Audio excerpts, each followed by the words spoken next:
भाई लिंक मिलेगा क्या? All parts available, price 700। इस तरह की बातें हमें तब सुनने को मिलती हैं जब किसी मोहतरम या किसी मोहतरमा की वीडियो लीक होती है। जी हाँ, आज हम बात करेंगे लीक कल्चर इन पाकिस्तान। आखिर ये वीडियोस लीक क्यों होती हैं? क्या अपनी बरहाना वीडियोस को लीक करके लोग फेम लेना चाहते हैं? क्या सिर्फ यही तरीका रह गया फेम लेने का? आखिर क्यों हम कोई प्रोडक्टिव काम नहीं करते? आखिर क्यों हम हमेशा शॉर्टकट ढूंढते हैं? मैं इस वीडियो में किसी का भी नाम मेंशन नहीं करूंगा कि किसकी वीडियोस लीक हुई या किसकी नहीं हुई, लेकिन ये एक बहुत सीरियस इशू है जिस पर बात करना बहुत जरूरी है। जब भी किसी की वीडियोस लीक होती हैं तो मुझे बहुत दुख होता है, क्योंकि रियलिटी हमें नहीं पता कि किसी ने ब्लैकमेल करने के लिए किसी की वीडियोस लीक कर दी हैं या किसी ने खुद अपनी वीडियोस लीक करवा दी। और जब भी ये वीडियोस लीक होती हैं तो मुझे बहुत अफसोस होता है उन पर कि जो लिंक्स मांग रहे होते हैं कमेंट्स में जाकर, और एकदम ईद का समा होता है जब भी किसी की वीडियो लीक होती है। और सबसे ज्यादा दुख मुझे उन पर होता है जो इस सिचुएशन को कैच कर रहे होते हैं। यानी अगर किसी के पास लीक वीडियोस के पार्ट्स हैं तो वो उन वीडियोस को बकायदा सेल करते हैं डिफरेंट प्राइसेस के साथ, और हमारी पाकिस्तानी अवाम खरीदती भी है। और मुझे इतनी हैरानगी होती है इन लोगों पर कि इनके इंटरेस्ट क्या है, इतनी क्यूरियोसिटी क्यों हो जाती है अगर किसी की वीडियो लीक होती है। भिखारियों की तरह ये कमेंट्स बॉक्स में भीख मांग रहे होते हैं उन लीक वीडियोस के लिए। और ये शर्म का मुकाम है सबके लिए, एक तो वो कि जो वीडियोस को लीक करता है और एक वो कि जो वीडियोस को बेचता है और आगे से लोग खरीदते हैं। मतलब क्या इतनी क्यूरियोसिटी है सबको? भाई सबका एक जैसी सामान लगा हुआ, क्या अलग देखना चाहते हो आप? एक तो वैसे ही हम बुराई के दलदल में बुरी तरह फंस चुके हैं। कोई ऐसा बुरा और घटिया काम नहीं है कि जिसमें हम पीछे रह जाएं। दूसरों की फैमिलियों में झांकने का शौक और दूसरों की लीक वीडियोस देखने का शौक, ये समझ नहीं आती कि हम कब अपना टाइम सही जगह पे यूज करेंगे, आखिर कब हम प्रोडक्टिव काम देखेंगे और करेंगे। हम तो अभी तक इन्हीं सब घटिया चीजों से बाहर नहीं आ पा रहे। और एक ऐसी चीज जिसको देखकर मुझे इंतहाई गुस्सा आता है वो ये कि जब किसी की वीडियोस लीक होती हैं तो उसको on social media for fun से लिया जाता है और उनको बुलाकर इंटरव्यूज लिए जाते हैं उनसे। मतलब ये कोई ऐसा काम तो नहीं है कि जिसपे आप उनका इंटरव्यू लें। उन्होंने एक घटिया और नीच काम किया है, आप लोग उनका बॉयकॉट करने के बजाय, उनको इग्नोर करने के बजाय आप लोग अपने चैनल्स पर बुलाकर उनका इंटरव्यू कर रहे हैं। मैं यूट्यूब चैनल्स की बात कर रहा हूँ। किसी की बुरी सिचुएशन और उनकी हाइप को कैच करते हैं ऐसे लोग, और इसी वजह से उन लोगों को हिम्मत मिलती है कि वो मजीद इस तरह के बुरे काम कर सकें और माशरे में बुराई फैलाएं। मतलब हम किस तरफ चल पड़े मुझे तो समझ ही नहीं आ रही। मतलब जो इंटरव्यू ले रहे हैं वो तो किसी की हाइप को कैच कर रहे हैं, लेकिन जो इंटरव्यू देने आते हैं जिनकी वीडियोस लीक हुई होती हैं वो भी इतने फख्र से इंटरव्यू दे रहे होते हैं जैसे उन्होंने बहुत ही अच्छा काम किया। मतलब ऐसे लोगों को तो हाइप देनी ही नहीं चाहिए और इन लोगों को इग्नोर करना चाहिए कि जो लोग फेम के खातिर इतना गिर जाते हैं, लेकिन हम उनको इतनी अटेंशन दे देते हैं और उनको सर आंखों पर बैठा लेते हैं जिसकी वजह से उनको मजीद हिम्मत मिलती है। आज से कुछ साल पहले जब सोशल मीडिया इतना इन नहीं था, अगर किसी का स्कैंडल लीक होता था तो वो मीडिया को फेस करने से डरता था और वो बंदा या बंदी बिल्कुल साइडलाइन हो जाते थे और मीडिया भी उन लोगों को इतनी हाइप नहीं देता था, बल्कि बुरा समझा जाता था उन लोगों को, और उन लोगों से बात करना भी मुनासिब नहीं समझा जाता था, जो कि बिल्कुल ठीक है। अगर किसी ने कोई गलती की है तो उसको महसूस होना चाहिए कि हाँ उसने ये गलती की है। लेकिन अब एक तो ये वीडियोस खुद लीक करवाते हैं और फिर उसके बाद फखर से इंटरव्यूज भी दे रहे होते हैं, और जिस नोयत के सवाल इनसे किए जाते हैं, मतलब मुझे देखकर इतनी एम्बैरेसमेंट फील हो रही होती है। एक इंसान जो इतना बड़ा गुनाह कमिट करके आपके सामने बैठा हुआ आपको फेस कर रहा है और आप लोग दौरान इंटरव्यू उनके साथ मजाहिया बातें कर रहे हैं और उनको ऐसा रिलैक्स फील करवा रहे हैं कि जैसे वाकई उन्होंने बहुत काबिल तारीफ काम किया है। मैं एक भाई साहब की बात कर रहा हूँ जिनकी रिसेंटली वीडियो लीक हुई थी और वो हस्बे रवायत एक यूट्यूब चैनल पर इंटरव्यू दे रहे थे, और जो दूसरे भाई साहब थे जो उनका इंटरव्यू ले रहे थे वो उनसे सवाल किस नोयत के कर रहे हैं कि जी आपका अफेयर कब से चल रहा था और ये जो वीडियोस लीक हुई हैं ये कितनी पुरानी है, ये कहाँ पर शूट हुई है और कब शूट हुई है, किस इवेंट पर शूट हुई है। और जिन भाई साहब की वीडियो लीक हुई है वो इस तरह नॉर्मली जवाब दे रहे हैं हर बात का, और जरा सी भी शर्मिंदगी मुझे उसके चेहरे पर नजर नहीं आई। मतलब एक इंसान जिसने गुनाह कमिट कर लिया है, अगर आपने उसको इंटरव्यू पे बुला भी लिया तो आप उसकी इस्लाह करें, आप उनको महसूस करवाएं कि हाँ उन्होंने ये गलती की है और उनको माफी मांगनी चाहिए सबसे और अल्लाह ताला से। लेकिन ना भाई,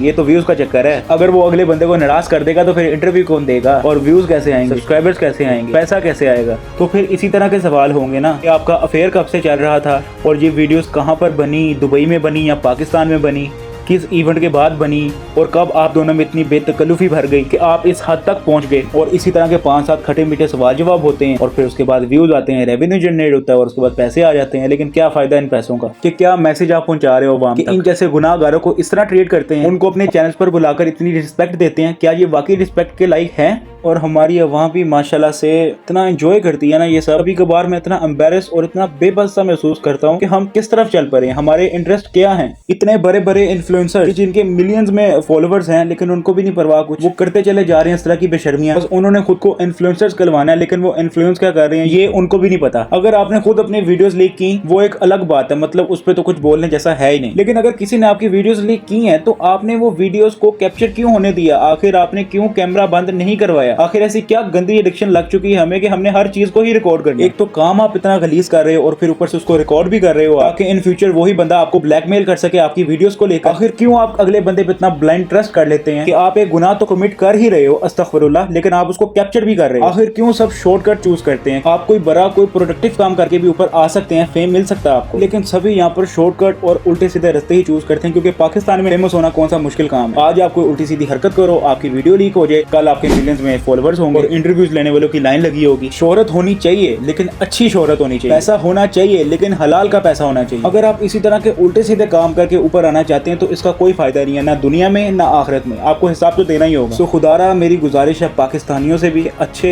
और बड़े कामों में, प्रोडक्टिव कामों में अपना टाइम दें। और जो हमारे सोशल मीडिया के सो कॉल्ड इन्फ्लुएंसर्स हैं, मेरी उनसे भी दरख्वास्त है कि आप भी कोई प्रोडक्टिव और अच्छा कंटेंट बनाकर दिखाएं हमें। मेरी वीडियो बनाने का मकसद सिर्फ यही है कि मुझे इससे फर्क नहीं पड़ता कि मुझे 20 लोग देख रहे हैं या 20,000 लोग देख रहे हैं। अगर 20 लोगों में से कोई एक बंदा भी मेरी बात को सुनता है और उस पर अमल कर लेता है, मैं ये समझूंगा कि मेरा काम हो गया। जो मैं मैसेज पहुंचाना चाहता था वो मैसेज कन्वे हो गया। वो जो एक बंदा मेरी बात पर अमल करेगा वो आगे दूसरे बंदे को बताएगा, वो दूसरा बंदा आगे तीसरे बंदे तक मेरी बात को कन्वे करेगा। इसी तरह कौमें बनती हैं और इसी तरह कौमें कामयाब होती हैं। सो ये लीक वीडियोस का जो कल्चर है ये तो खत्म हो जाना चाहिए। अगर आप यही सब कुछ करना चाहते हैं तो एटलीस्ट सबसे पहले शादी करें। जिस काम को दीन ने इतना आसान बनाया हुआ है, हम उसको इतना मुश्किल बनाकर बैठे हुए हैं। अगर आपको एक चीज की नीड है तो आप अपने पेरेंट्स को बोलें कि हमारी शादी करो भाई। और आप अकेले में कुछ भी करते हैं यार, उसको कैप्चर करना खुदारा छोड़ दो यार। आखिर क्यों आप लोगों ने हमेशा हराम रास्ते को ही चूज करना है? जिस तरह की गलीज हरकतें हॉस्टल्स में होती हैं, जिस तरह की गलीज हरकतें यूनिवर्सिटीज में होती हैं, कॉलेजेस में होती हैं, यानी कि तलीमी इदारे भी महफूज नहीं है। जहाँ पर इंसान तलीम लेने जाता है, तलीम हासिल करने जाता है, वो इदारे भी महफूज नहीं है